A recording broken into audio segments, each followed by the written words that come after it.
Bueno, pues soy Aleida Calleja. Yo les agradezco muchísimo la invitación a poder platicar con ustedes sobre el tema que es el que ustedes han puesto en la agenda nacional, y la verdad es que para muchos de nosotros ha resultado una muy grata sorpresa ver que los jóvenes estudiantes pusieron el dedo con una claridad meridiana muy importante sobre el tema del derecho a la información, ¿no? Nos parece que ese entendimiento que ustedes han tenido respecto de el papel que juega la información en cualquier proceso democrático es algo que nos parece inédito y fabuloso, y les agradecemos mucho el hecho que hayan empezado a despertar esa conciencia. Finalmente, ¿por qué decir que el derecho a la información es un derecho pivote que hace posible que se ejerzan otros derechos u otras libertades? Porque cuando yo tengo la información es un recurso social básico. Cuando yo, ciudadana, tengo la información, tengo la posibilidad de tomar decisiones mucho más claras y libres sobre mi vida cotidiana. Y eso se vuelve todavía mucho más importante cuando esa información se refiere a los temas de interés de la vida pública, a los temas que son de discusión de una sociedad. De hecho, el derecho a la información no se agota en el poder acceder a la información. El derecho a la información es, digamos, la manera en cómo esa información yo puedo tenerla, pero también que esa información pueda ser plural, pueda ser diversa, y que yo la pueda obtener por diferentes tipos de medios. Y cuando yo conozco información diversa y plural desde diferentes perspectivas, yo tengo la oportunidad de formarme una opinión más informada, más amplia, y por lo tanto tomo decisiones mucho más libres y tengo capacidad de poder participar de manera abierta en el debate público. Cuando en México, en el 2010, vinieron en visita oficial los dos relatores de libertad de expresión, de la relatora de la Comisión Interamericana de Derechos Humanos y el relator de Naciones Unidas sobre libertad de expresión. Y lo que ellos plantearon en su informe preliminar, después de estar casi un mes por todo el país, fue que en México la concentración de medios electrónicos estaba poniendo en riesgo el debate democrático. La concentración ha sido así definida por la propia Comisión Interamericana de Derechos Humanos como que los monopolios u oligopolios en los medios de comunicación conspiran contra la democracia. ¿Por qué conspiran contra ella y por qué son tan malos? ¿Por qué es tan mala la concentración de los medios electrónicos, especialmente en la democracia? Porque es a partir de esos medios de comunicación que yo puedo acceder a la información de interés público. Si yo no me entero de esa información, no tengo elementos para como sociedad formarme una opinión, poner al escrutinio público a los funcionarios, poder saber si hay cosas de corrupción, poder saber cómo está finalmente moviéndose los poderes de una sociedad. Y lo tengo de manera muy sencilla. ¿Qué pasó en el 68? ¿Qué pasó en los medios de comunicación? ¿No? La noticia y la información era que se habían enfrentado unos estudiantes y que había habido ahí un par de heridos, y el resto de la información se ocultó.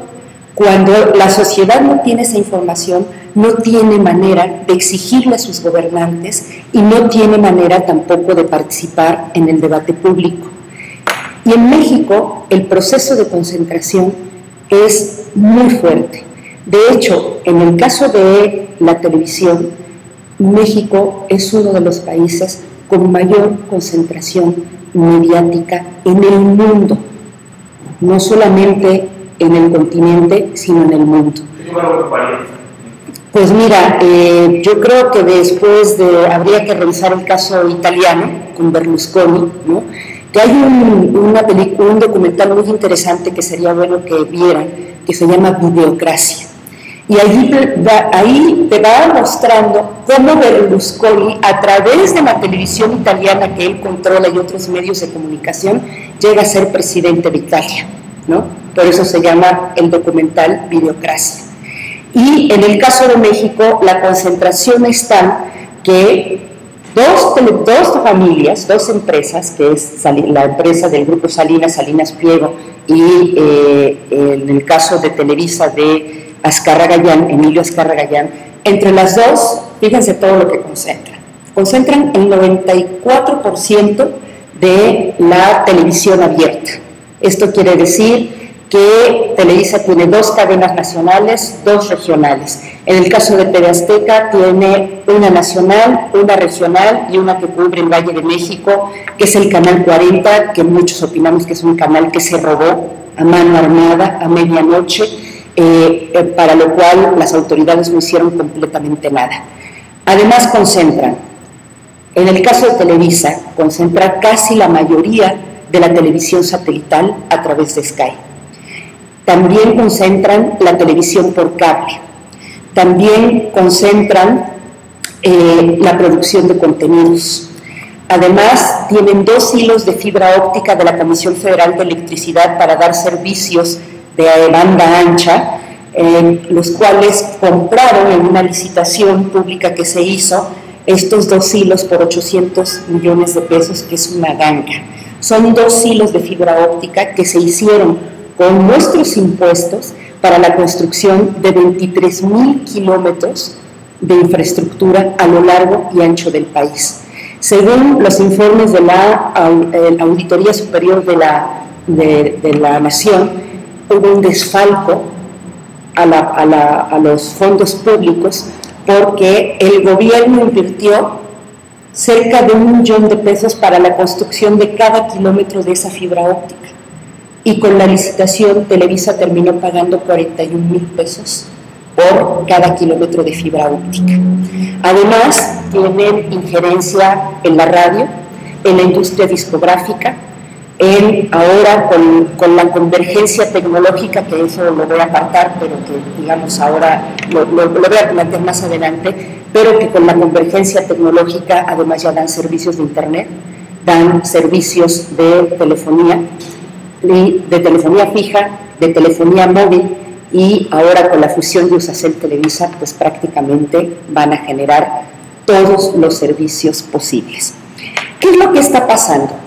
Y todavía se vuelve más importante este tema de la pluralidad de medios, porque en el 2003 la ONU, al ver que había un salto tecnológico muy importante en las tecnologías de la información y la comunicación, llamó a todos los países a lo que fue la Cumbre Mundial de la Sociedad de la Información, porque dijeron, estas nuevas tecnologías de la información y la comunicación, esta convergencia y transición digital va a transformar el mundo, y estamos viendo que lo está transformando, ¿no? Con las redes sociales, con el internet, con otros recursos que tenemos digitales. Y entonces la ONU dijo, es la gran oportunidad que tenemos como humanidad para que todos puedan acceder al conocimiento, a la información, y de esta manera cerrar las brechas de la pobreza y la riqueza, ¿no? Entonces, de esta manera, sobre todo los países menos desarrollados van a poder acceder a esta información, que es un recurso social básico para cerrar las brechas de las desigualdades. Entonces llamó a todos los países a conformar acuerdos mínimos esenciales para que toda la población pudiera tener acceso a estas nuevas tecnologías de información y comunicación. En el caso del Internet, bueno, sale toda una vertiente de la posibilidad de tener acceso a la banda ancha, al Internet, a la web, a poder navegar por diferentes lugares y por diferentes tipos de conocimiento. Y en el caso de los medios de comunicación ocurre una cosa que antes no teníamos. En el modelo que tenemos ahora se le llama modelo analógico. En el de la televisión y en el de la radio, ¿no? La radio en AM, en FM, o sea, para poder transmitir para poder transmitir en radio o en televisión, lo que se utilizan son frecuencias, y las frecuencias están en el espectro radioeléctrico, o sea, en el aire, digamos. Ese espectro radioeléctrico se divide en varias bandas. Hay bandas que se utilizan para la radiodifusión, bandas para televisión, hay bandas que se utilizan para la radio, la banda AM o FM, hay bandas que se utilizan para el radio civil, ¿no? Bandas que se utilizan para la cuestión de aeronáutica, bandas que se utilizan para la inteligencia militar, o sea, es decir, tiene diferentes usos. ¿Y qué es lo que pasa con la digitalización? Lo que pasa con la digitalización es que este espectro, que es un bien finito, es decir, tú tienes un pastel y pues no hay más rebanadas que las que ya pusiste, ¿no? Lo que hace la digitalización, como su principal asunto es poder comprimir la señal, hace posible que se pueda aprovechar mejor el espectro, ¿no? Lo digital es compresión de señal, ¿sí? Así, por ejemplo, ahora, antes utilizabas 2 cassettes de VHS para grabar una película, ¿no? Ahora grabas 3 en un DVD, porque comprime la imagen. Lo mismo sucede en el caso del espectro radioeléctrico, y entonces se termina este gran problema que teníamos en todo el mundo de que no podía haber nuevas televisoras o nuevas radiodifusoras, porque el espectro ya se había repartido, y entonces pues ya no había más, ya se había repartido el pastel, ¿no? Entonces, con el proceso de digitalización, ¿qué es lo que hace? Lo que hace es que dice, hay más espectro. Y si hay más espectro, es la gran oportunidad para promover nuevas voces, nuevos medios de comunicación, romper con los procesos de concentración, y es una oportunidad para que otros grupos ejerzan su libertad de expresión a través de estas frecuencias o de este espectro que se abre, para que haya nueva televisión y nuevas radios. ¿Qué sucede en muchos países del mundo? En muchos países del mundo, especialmente en los más desarrollados democráticamente hablando, se empieza a generar una discusión pública para decirle a su gente, a sus ciudadanos, los cambios que van a haber a partir de esta nueva convergencia tecnológica. Y se pone a discusión cuál es el estándar tecnológico que se va a utilizar para la televisión y para la radio. Y se empiezan a generar políticas públicas para que con la nueva televisión digital y la radio digital entren nuevos jugadores, y con eso promover una mayor pluralidad en los medios de comunicación. ¿Qué es lo que sucedió en México? En México sucedió una cosa muy interesante. ¿Quiénes decidieron el estándar tecnológico de televisión? ¿Alguien sabe? ¿No? Las televisoras, en efecto. ¿Saben desde cuándo se empezó a definir eso? Desde Cedillo, desde el presidente Cedillo, se arma un consejo consultivo para las nuevas tecnologías de la radiodifusión, en la que participa la COFETEL, la Comisión Federal de Telecomunicaciones, la Secretaría de Comunicaciones y Transportes, y la industria de la radio y la televisión, la CIR. Ni siquiera en los medios públicos se les invitó. Se les invitó después como oyentes, como observadores, pero no como parte del consejo. Se escogió el estándar digital sin ninguna discusión pública, lo determinaron solamente ellos, cuando pudimos haber tenido una discusión abierta sobre qué mejor estándar tecnológico de televisión utilizar, porque escoger el estándar digital en radio y televisión no es un asunto técnico, no solamente es un asunto técnico, es profundamente político. ¿Por qué? Porque si tú escoges un determinado estándar tecnológico, estás determinando, o sea, estás tomando una decisión política, porque eso va a impactar el mercado, el uso del espectro, mejoramiento o no, o estás determinando también, pues en muchos casos, los servicios, ¿no? El ejemplo más sencillo que puedo poner con esto es, si tú decides producir energía eléctrica a partir de centrales hidroeléctricas o de tecnologías limpias como los molinos, ¿no?, que hay para la energía eólica, para producir energía, estás tomando también una decisión política, ¿o no? No es lo mismo utilizar hidroeléctrica para producir una central hidroeléctrica para producir energía eléctrica, que es muy contaminante, que decidir hacerlo con energía eólica, ¿no? Por eso es que las cuestiones técnicas no son solamente técnicas, sino también son profundamente políticas. México determinó, decir, este pequeño grupo que decidió por todos los millones de mexicanos, este grupo decidió utilizar el estándar de Estados Unidos, que es un estándar que lo que privilegia es la alta calidad, la high definition, que le llaman, la alta definición, ¿no? Mientras hay otras tecnologías de televisión digital que lo que privilegian es la dotación de más servicios, que es el caso del estándar tecnológico japonés, que fue el que escogió Brasil, y que después escogieron la mayor parte de los países de América Latina. De hecho, Argentina había escogido la televisión digital del estándar estadounidense y se cambió al estándar nipón, que le llamamos, ¿no? Y entonces no se generó la discusión para decir, y todavía hasta la fecha no se ha generado la discusión para decir, esto que tenemos de más de espectro radioeléctrico, ¿cómo se va a repartir? ¿A quién le va a tocar ese pedazo de pastel? Hasta el momento, incluso la mayor parte de la población no sabe qué significa tener televisión digital o qué significa tener radio digital. Y aquí es donde viene un punto clave.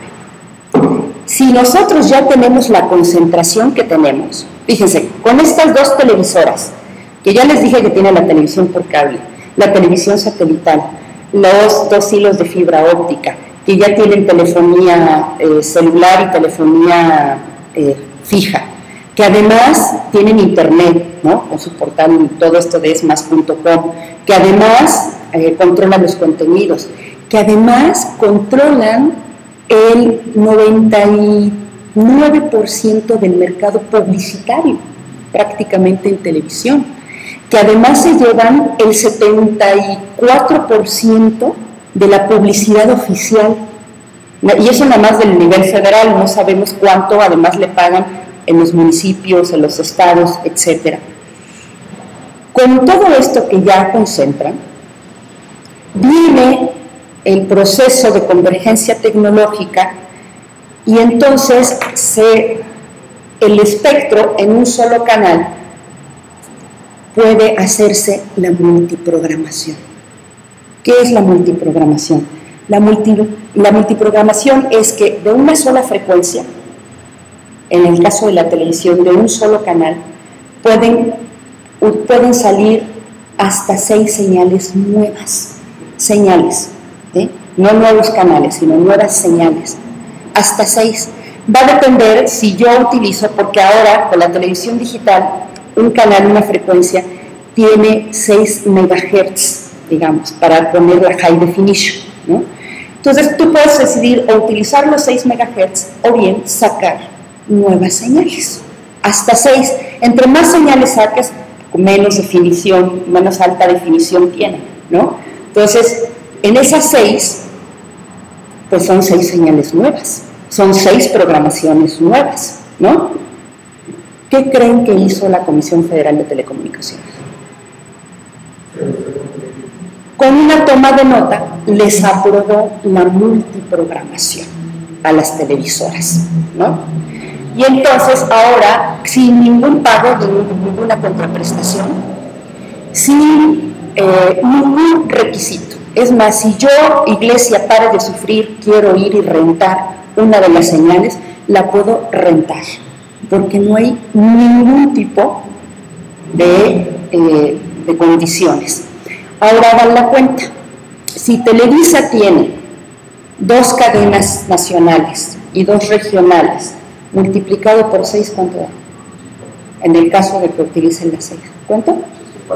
24. Entonces van a pasar de 4 a 24. En el caso, hagan la cuenta en el caso de TV Azteca, ¿no? Van a pasar de 3 a 18. Entonces, esta ganancia de espectro, que no sé cuándo vamos a tener la posibilidad o el salto tecnológico para que volvamos a tener más espectro, simplemente lo que está haciendo el gobierno es dárselo a los mismos. Entonces, por eso, el anuncio de una tercera cadena, pues es como ya risible un poco, ¿no? Porque cualquiera que quiera entrar, va a entrar enfrentándose a un monstruo tremendo, porque se vuelve todavía peor la situación cuando la Comisión Federal de Competencia, la CFC o la COFECO, que le decimos a algunos, aprueba la alianza entre Iusacell, propiedad de Salinas Pliego de TV Azteca, y Televisa. ¿Qué es lo que hace esta alianza? Es que Televisa compra el 50% de Iusacell, ¿no? Y con eso, pues ya Televisa ahora va a poder dar la telefonía móvil, el servicio de telefonía móvil.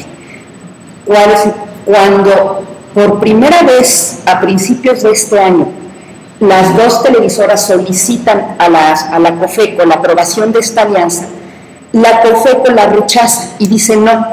¿Por qué? Porque aunque ciertamente puede ser que la alianza dé más competencia en la telefonía móvil, porque tenemos un monopolio brutal en la telefonía móvil y fija, hay que decirlo, con Telmex, ¿no? Lo cierto es que en el caso de la televisión, ustedes son competidores, no pueden ser socios, ¿no? Y además van a poder hacer muchas prácticas colusivas para evitar que existan nuevos competidores en la televisión, porque controlan contenidos, porque controlan la distribución de contenidos y porque ustedes dos solos, bueno, concentran casi toda la televisión, ¿no? ¿Qué es lo que sucede ahora? El pasado 14 de junio. El pasado 14 de junio, la COFECO anuncia la aprobación de la fusión Iusacell-Televisa. ¿Y cuáles son? Poniendo condiciones, ¿no? ¿Cuáles son esas condiciones? Que la verdad, algunos nos dan esta ternura a esas condiciones, ¿no? Por decirlo suavemente. La primera es que las televisoras no se van a oponer a que haya una tercera cadena de televisión. O sea, nos dan permiso a que estos ciudadanos puedan tener una tercera cadena de televisión, ¿no? Esa es la primera condición. Imagínense el poder de las televisoras, que les tiene que aprobar la autoridad la fusión para que, por favor, no litiguen, no metan litigios para que haya una tercera cadena de televisión, ¿no? Luego plantean el asunto de que las televisoras no van a hacer ventas atadas de los canales de televisión por cable. ¿Qué es lo que sucede? Y esta es una cosa que no es menor. ¿Qué es lo que sucede en la televisión por cable y la televisión abierta? Hay una cosa que se llama el must carry o el must offer. Cuando yo tengo sistema de cable, en mi país hay varios sistemas de cables chiquitos, regionales o locales, ¿no? ¿Qué es lo que sucede? Cuando yo te ofrezco a ti un paquete de televisión por cable, pues tú pensarías que viene incluido la señal abierta de televisión, o sea que puedes ver Canal 2, Canal 13, cualquiera de ellos, ¿no? Pero ¿qué es lo que hacen Televisa y TV Azteca? Te dicen, a ti, cablero chiquito, te dicen, si quieres mi señal de televisión abierta, me tienes que pagar. Y te la vendo junto con este paquete de canales. Y entonces meten sus propios canales, ¿no? Banda Max, en fin, ¿no? Entonces, los cableros obligan a los cableros a tener una programación que no quieren, y tú terminas teniendo paquetes atados como usuario, ¿no? ¿Qué es lo que sacó ahora la COFECO? Que no van a atar las ventas, pero no prohíbe el hecho de que vendan su señal abierta, de señal abierta. ¿Cuál es una de las principales características de la televisión abierta? Que es gratuita, que es de acceso universal y gratuita. Entonces, ¿por qué algo que es de acceso universal y gratuito, por ley, se tiene que cobrar para que en un sistema de cable pueda pasar en mi sistema de cable? Y con eso ellos imponen la tarifa que quieran a los cableros más pequeños. Y esas son las prácticas de colusión. A eso se le llama las prácticas de colusión. Y es lo que inhibe la competencia y, por lo tanto, los buenos servicios al final para nosotros los usuarios. Porque adivinen quién termina pagando ese precio para tener la señal de canal abierta. Finalmente los usuarios, nosotros terminamos pagándolo, ¿no? Entonces, ¿qué es lo que sucede ahora con la fusión Iusacell-Televisa?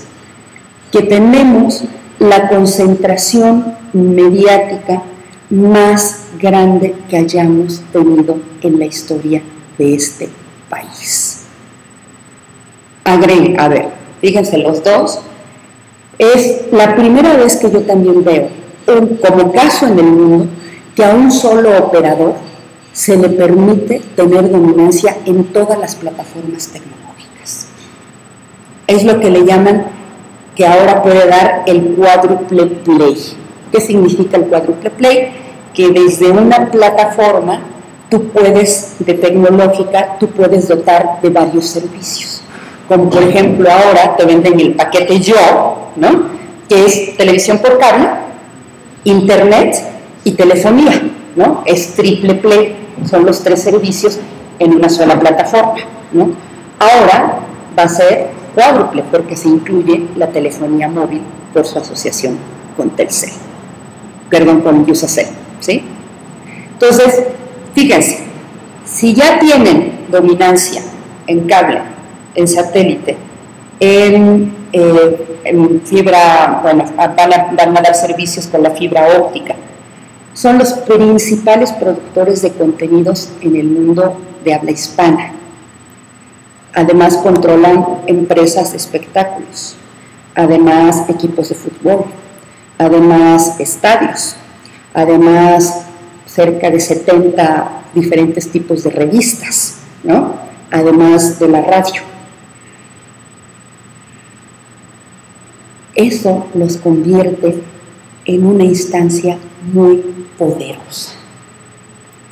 El problema de los monopolios no solamente tiene un impacto en los mercados y en los servicios de los usuarios, sino que se convierten en un poder económico tan fuerte que se convierten en un poder fáctico, de hecho, capaz de doblegar a las instituciones. Los políticos, por miedo a que los desaparezcan de las pantallas o a que les hagan campañas que los linchan en las televisoras, no se atreven a tocar los intereses de las televisoras. ¿Qué es lo que ha sucedido? Sobre todo a raíz de que las televisoras, cuando se abrió la competencia electoral, pudieron vender los spots, ¿no? Entonces había tratos diferenciados para los partidos políticos, a algunos les vendían los spots más caros, a otros se los vendían más baratos, ¿no? Y después llegamos al 2006 y se aprueba la ley Televisa, lo que se le conoce como la ley Televisa. Que la ley Televisa son reformas a las leyes de radio y telecomunicaciones. ¿Y ustedes saben cuál era el centro de la ley Televisa? ¿Qué es lo que esencialmente tenía la ley? Pues la posibilidad de que Televisa y TV Azteca pudieran agandallarse el espectro, dar servicios de telecomunicaciones sin pasar por ningún proceso de licitación, poder tener más, controlar.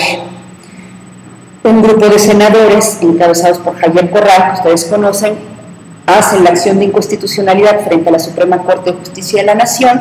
La Suprema Corte de Justicia de la Nación la declara inválida en sus principales artículos, pero ¿qué creen que pasó después? Nada. Simplemente llegó el gobierno de Calderón y hizo realidad la ley Televisa. La hizo realidad por la vía de los hechos, encontrando salidas administrativas tramposas. El Congreso jamás quiso acatar la sentencia de la Corte para hacer una nueva ley. O sea, estamos en unas partes en el limbo, ¿eh? Y el más grave asunto es que empezaron a resolverse todas las cosas de la televisión y de la radio casi como estaba en la ley Televisa, ¿eh? Casi, tal cual.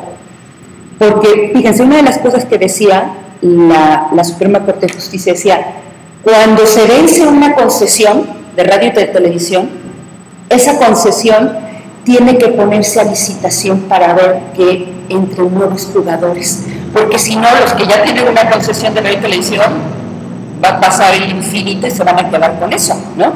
Entonces, cuando a mí se me termina mi título de concesión en determinados años, yo tengo que regresarle la frecuencia al Estado, el Estado la licita para ver si hay jugadores o nuevos competidores que den una mejor oferta que tú, ¿no? Y tú tienes un derecho preferencial si has demostrado que has manejado bien la frecuencia, ¿no? ¿Qué es lo que hizo Calderón? Se las renovó automáticamente, pasando por alto el criterio de la Corte, y les renovó a cerca de 170 radiodifusores las concesiones de radio, ¿no? Televisa y TV Azteca no tienen problema porque la concesión se las renovó Fox hasta el 2026 para que tengan tiempo para hacer la transición de la televisión digital, ¿no? ¿Qué es lo que hace Calderón? Calderón les da la multiprogramación a través de la COFETEL. Que lo mismo va a pasar con radio. En el caso de la radio, el estándar digital que se escogió fue el iVooc, que es el estándar gringo. Y de ahí pueden salir 4 señales, ¿no? De una frecuencia salen hasta 4, la cuarta parece que ya es de muy mala calidad, hasta 3, ¿no? Fíjense, cuando estaba discutiendo qué estándar digital utilizar en radio, el representante de la empresa iVooc a mí me lo propuso, yo en aquel tiempo estaba defendiendo a las radios comunitarias, me dijo, le estoy proponiendo al gobierno federal que si utilizan nuestro estándar, porque para ellos es negocio, pues simplemente lo que podría hacer es que, como va a haber 3 y hasta 4 nuevas señales, la tercera señal podría ser utilizada por medios públicos o comunitarios, ¿no? Fíjense, la empresa lo estaba proponiendo para que nosotros, como radios comunitarias, aceptáramos ese estándar también, ¿no? Pero no, lo que va a hacer el gobierno, lo que hace el gobierno y la interpretación de la COFETEL es, no, como la frecuencia es tuya, lo que salga nuevo del espectro es tuyo, ¿no? Pues, renunciando el Estado a la rectoría del espectro, que es un bien del dominio de la nación, donde además es un recurso técnico donde se hace posible ejercer la libertad de expresión a través de la radio y la televisión, donde se hace posible que la población pueda ejercer su derecho a la información, a tener información plural, diversa. No ha habido gobierno más obsequioso que el gobierno de Calderón con las televisoras. Y fíjense cómo está todo amarrado. Primero, les aprueban todo, incluyendo la multiprogramación, ¿no? Entonces, ahora nos quieren dar el chupete diciendo, es que va a haber tercera cadena, ¿no? Entonces, a ver quién, ojalá y haya tercera cadena, qué bueno, ¿no? Que todavía no está ni siquiera definido si va a ser tercera cadena. La propia COFETEL ha dicho, puede ser una tercera o cuarta o televisiones regionales, o es algo que no se ha definido, ¿no? Para esa tercera cadena son claves las bases de licitación, ¿no? Porque, por ejemplo, el otro gran problema, que era que yo lo discutí mucho con la COFETEL y con la COFECO, ¿no? Yo le decía, ¿cómo van a asegurar que los mismos jugadores que están ahora en la radiodifusión no van a querer competir por ese espectro? Porque ahorita hay dos licitaciones. Está lo de la tercera cadena, pero también hay licitación de radio en FM a nivel local, ¿no? Cuando era lo de radio en FM a nivel local, yo les decía, ¿cómo le van a hacer para que los mismos grupos no acumulen más espectro? Y entonces me dicen, es que no hay nada en la ley que nos impida que les impida eso, porque no se los puede prohibir. ¿Por qué? Porque no hay leyes antimonopolio y de libre competencia en este país. Entonces, pues fíjate que es muy fácil, o sea, podría ser que Televisa TV Azteca hicieran una subsidiaria, una filial, ¿no? Porque, ojo, más no es diversidad. No es lo mismo más que diversidad. Vean Cadena 3, ¿no? Es otra opción, pero sigue estando en el control de una persona que forma parte del grupo político y económico dominante en este país. Y termina reproduciendo exactamente lo mismo. Por eso más no necesariamente significa diversidad.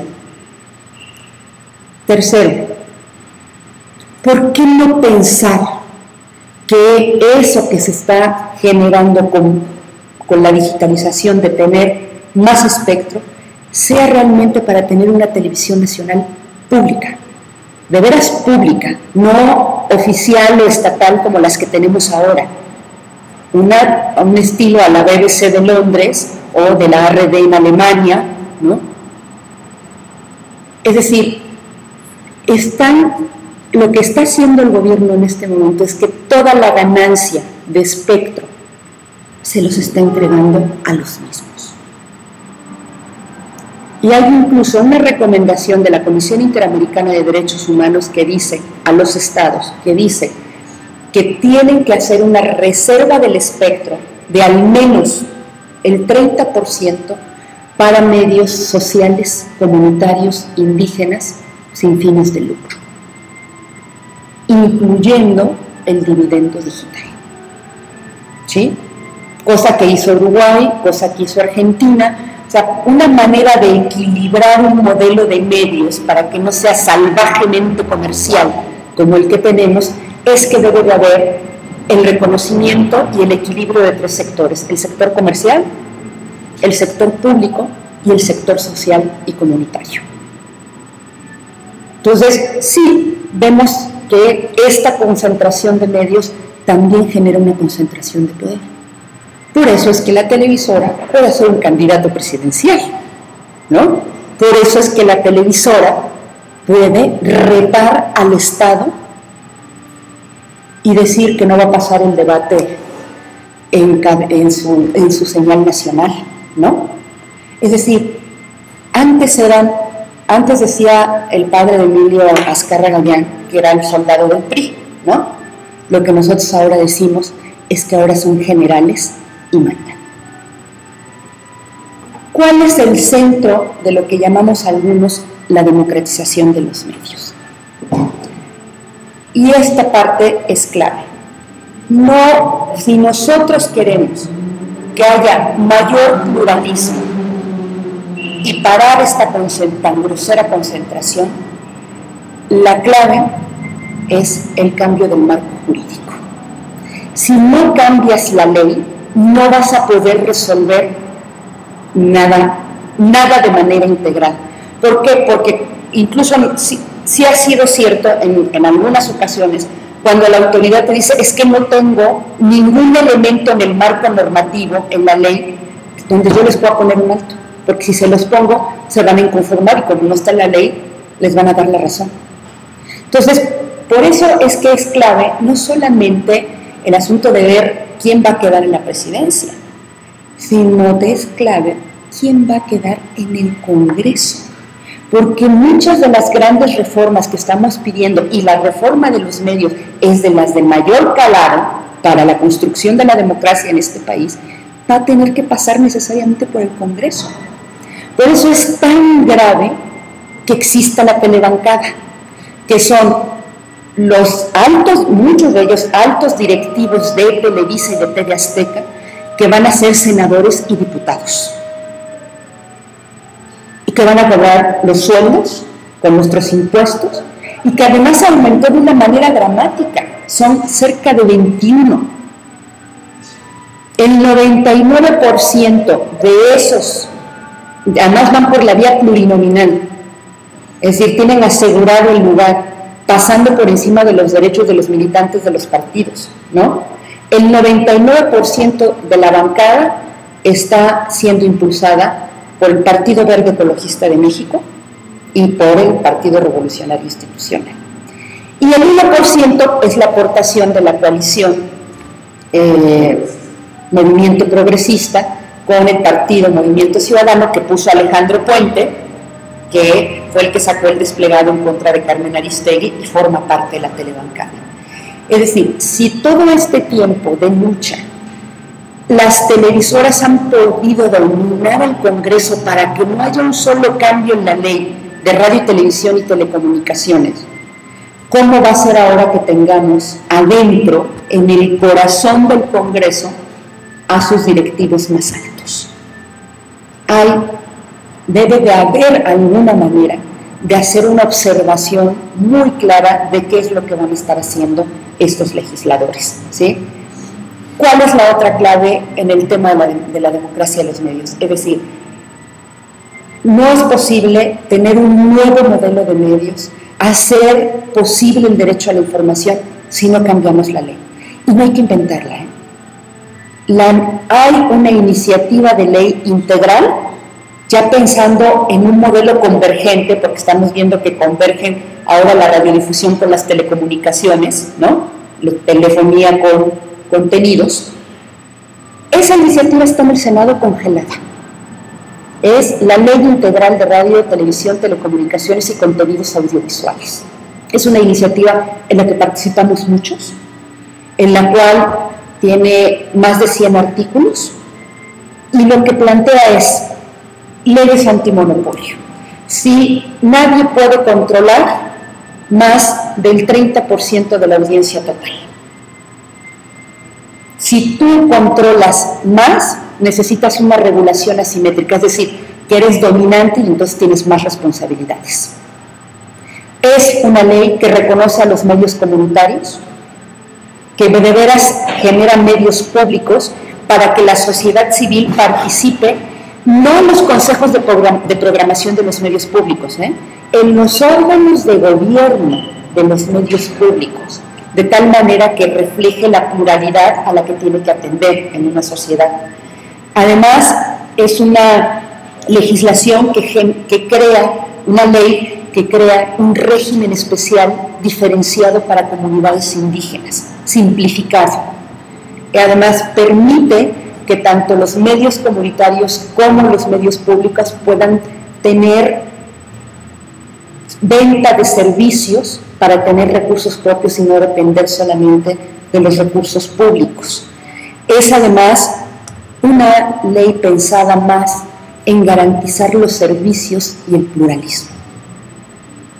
Si nosotros queremos que esta realidad cambie de el chantaje y de la imposición de las televisoras, tenemos que ir por esta ley.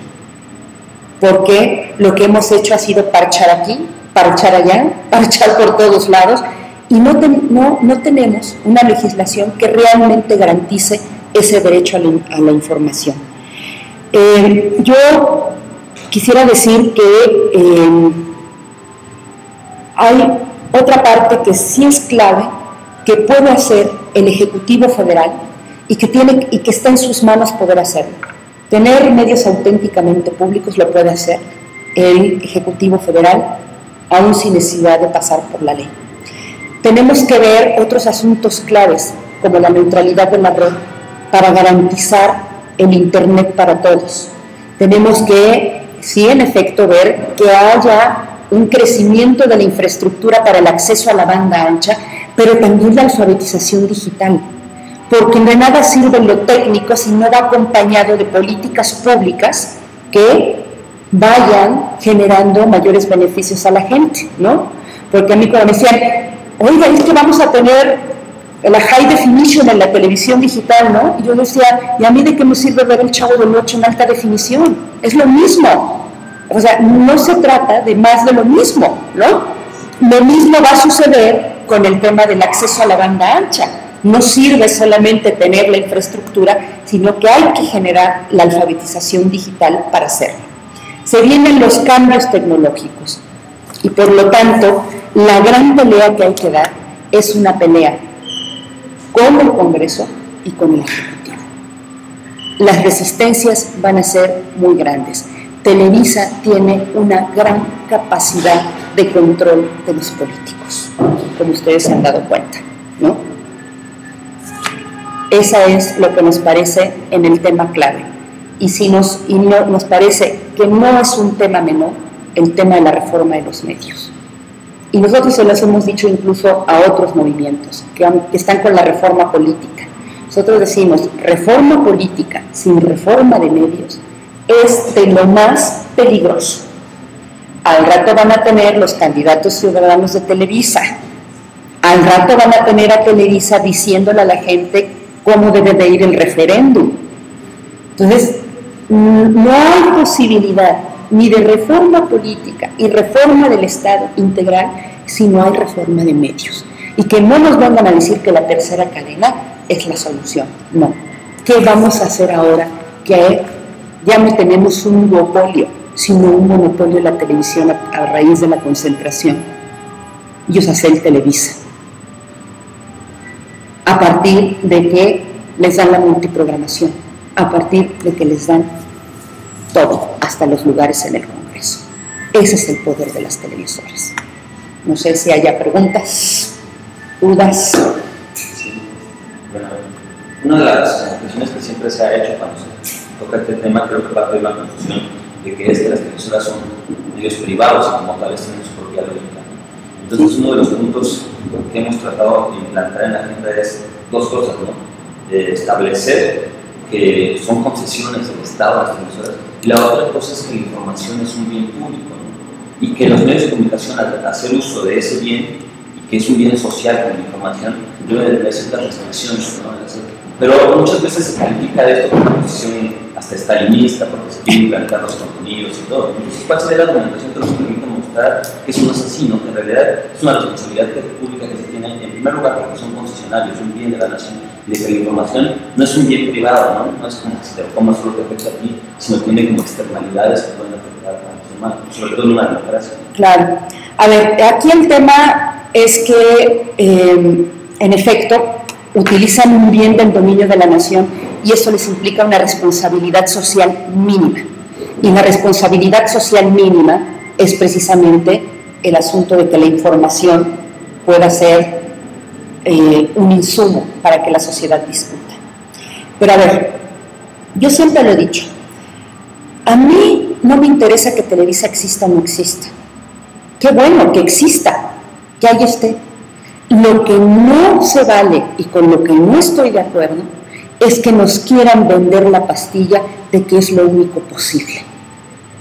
¿Qué hubiera pasado con el debate cuando Salinas Pliego dijo en este desplante tan terrible de yo voy a pasar mi partido de fútbol con mi equipo para no pasar el debate de los presidenciables, que por karma hasta su equipo perdió, fíjate. Sí, yo creo que fue karma. ¿Qué hubiera pasado si en ese panorama nosotros como sociedad hubiéramos tenido una televisión nacional pública, más 3 cadenas más?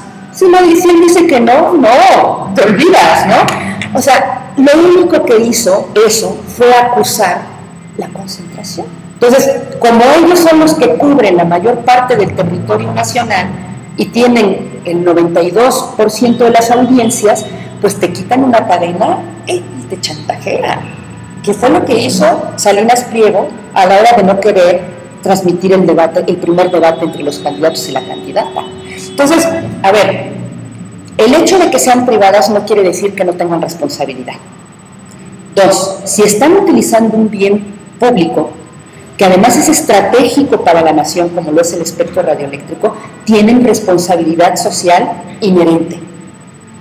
2, el asunto no es otra cosa más que acusar de manera contundente la necesidad de que existan más medios de diferentes sectores.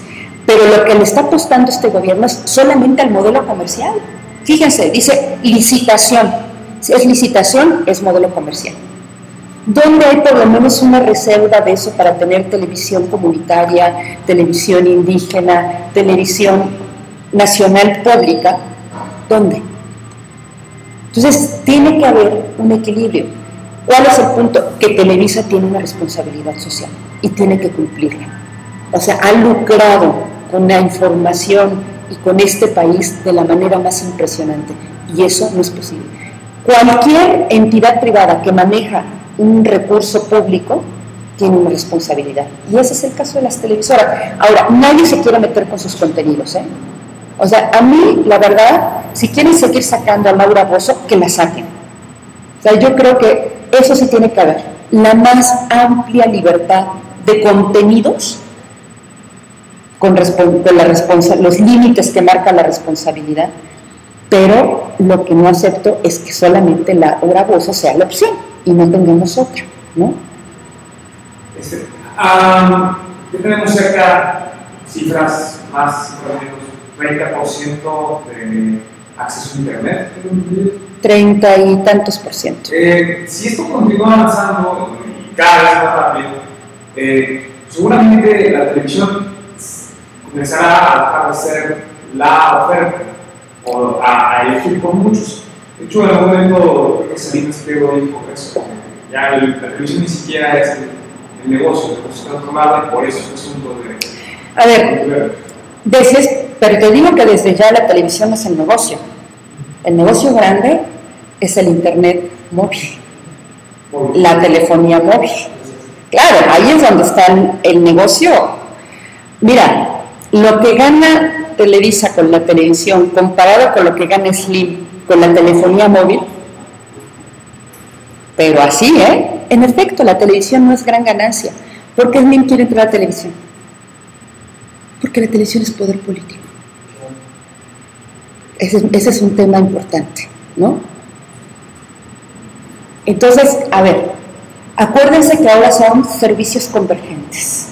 Entonces, en el caso de la televisión, como el ancho de banda es suficiente, puedes tener servicios de ida y vuelta. Es decir, también puedes poner video on demand, puedes dar otros servicios, ¿no? Entonces, por eso es convergencia tecnológica, o sea, convergen las plataformas, ¿sí? Entonces, por eso es tan importante el desarrollo de una política pública de televisión digital, de radio, porque todo ese entorno va teniendo convergencia de servicios. Entonces, sin duda que el acceso a la banda ancha del Internet va a ser clave, pero acuérdense que son plataformas convergentes, ¿no? Incluso la sentencia de la Corte dice eso, cuando por la convergencia haya nuevos servicios adicionales que impliquen telecomunicaciones, eso tiene que ir a licitación, porque las plataformas convergen, ¿sí? O sea, digamos, verlos por aparte no nos sirve mucho ahora, por eso es que necesitamos leyes convergentes y políticas que sean convergentes. Entonces, aquí el tema es que sí vas a poder dar servicios adicionales a través de la televisión digital. Entonces, pero sin duda que por eso le interesaba tanto a Televisa fusionarse con Iusacell. ¿Por qué? Porque el mercado de datos, de la transmisión para datos móviles, ese va a ser. ¿Cierto o no? Nos las pasamos o en el iPad o en el celular viendo páginas, viendo videos, descargando. Eso va a ser el negocio, ¿no? Lo que nosotros insistimos es, no se puede combatir un monopolio con otro monopolio. O sea, porque finalmente lo que terminan haciendo es que nos tienen secuestrada la sociedad entre dos monopolios, entre el que está de las telecomunicaciones y el de radiodifusión. Por eso necesitamos cambiar la estructura completa de todo el sector. Y eso no se puede de otra manera más que con una reforma integral de medios. Esa es la clave. Yo más bien me preguntaría para todos nosotros, ¿qué estrategia tendríamos que seguir como movimiento para lograr esto? Justamente, gane quien gane de presidente, la Roca pasa justamente el qué hacer, sí. E ir en contra, totalmente a contracorriente de Televisa. Entonces, o sea, tengo la impresión de que tiene que volverse de alguna manera una necesidad social, o tenemos que volver una necesidad social y empezar a llamar realmente a todos los movimientos para que converjan justamente. Creo que sería la única manera realmente de lograr una reforma de medios, pero además de eso, mi pregunta sería, o sea, ¿qué estrategia seguir? ¿No? Porque creo que eso es lo que tenemos que ir como delineando. Miren, la Coalición Ciudadana, Democracia y Medios, que la MEDI llamó, la Asociación Mexicana de Derecho a la Información, llamó a conformar esta coalición. Se llama Coalición Ciudadana, Democracia y Medios, Telecracia no es democracia. Le hizo 7 preguntas a los candidatos a la presidencia de la República sobre la agenda del derecho a la información, ¿no? Esas 7 preguntas incluyen también los temas de asesinatos a periodistas y derechos laborales de los periodistas, el tema de la publicidad oficial, la telebancada, el acceso a la banda ancha. Toda esta información que les voy a dar ahorita sobre la coalición la pueden encontrar en un sitio web que se llama telecracia.org. Incluso ahí está el video de quienes conforman la telebancada, ¿no? Con fotos y todo. Es un video que dice, ay, qué bonita familia la telebancada, ¿no? Nos contestaron todos menos Josefina Vázquez Mota, fue la única que no nos contestó. Tenemos las respuestas de López Obrador, de Peña Nieto y de Cuadri. Yo creo que ese es un documento base de exigencia, gane quien gane, ¿no? Ahora, el tema es que, obvio, tú dices, ves las respuestas, acceso a la banda ancha, sí, por supuesto, ¿no? Hasta cometen el error de decir que el internet como derecho humano, ¿no? No es el internet mismo, sino el acceso a las tecnologías como un derecho, ¿no? Pero les dices, reforma integral de radiodifusión, solamente uno de ellos. Las respuestas las pueden ver también en esta página de telecracia.org, de cada una de las preguntas de cada uno de los candidatos. Entonces me parece que es un punto de inicio, ¿no? Yo creo, y por eso les decía que ustedes como jóvenes estudiantes en el movimiento Yo Soy 132 vieron en la claridad del verdadero problema de esta convivencia democrática del país, que el tema de los medios es clave, y ustedes lo saben, porque ustedes tienen información, porque ustedes son gente formada y se dan cuenta de que la información es poder, ¿no?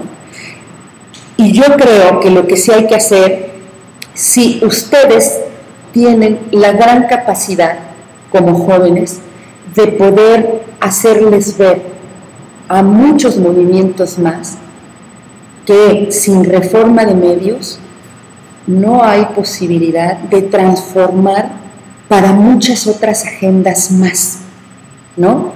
Necesitamos esa reforma de medios para que ahí puedan aparecer las demandas de los pueblos indígenas, las demandas de las feministas, de los de medio ambiente, de los de derechos humanos. ¿Por qué? Porque a raíz de que pasa en los medios de comunicación se construye la opinión pública y por lo tanto se construye la incidencia de la agenda política. Entonces, eso tenemos que discutir con el resto de las organizaciones. Y me parece muy interesante que pongan este video. Creo que podríamos hacerlo con más personajes, discutiendo temas en específico. Las propuestas ya están, ¿eh? Yo creo que no hay que volver a inventar nada. Incluso nosotros como AMEDI hicimos el año pasado el Encuentro Nacional por la Diversidad y la Calidad de los Medios de Comunicación y la calidad de contenidos en los medios de comunicación. Llegaron gente de todos lados y se terminó con 33 propuestas claves para transformar los medios. Los derechos de las audiencias, códigos de ética, todo lo extra, digamos, pero lo fuerte es romper con esta concentración. Esa es la clave. Ya luego vienen otras cosas que son ganancia, ¿no?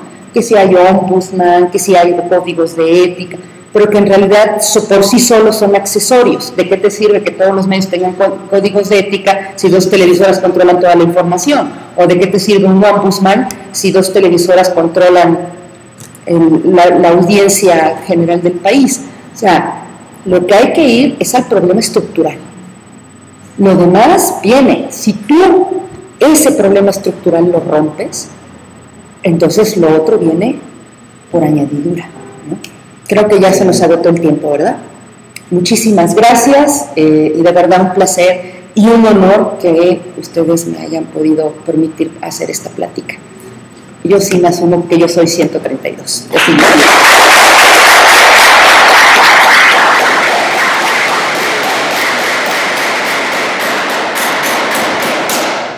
Perfecto. Bueno. Sí les quedó. Sí. 120, 36. ¿Perdón? ¿Habría forma de tener acceso a